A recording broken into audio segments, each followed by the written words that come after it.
החלום שלי לחיים רגילים התנפץ כשהגיעה הבחנה בגיל 45. אבל אז גיליתי שבין השברים מסתתרת האומנית שתמיד הייתי צריכה להיות.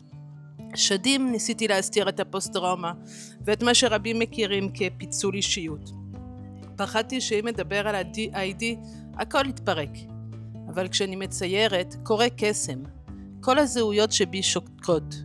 כל הקולות בראש נעלמים ומתגייסים למטרה אחת. ליצור משהו שלם.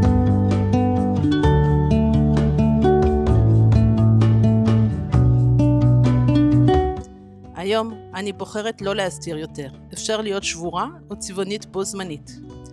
יש לכם שאלות על איך זה לחיות עם פיצול אישיות, DID, או איך יוצרים מתוך השברים?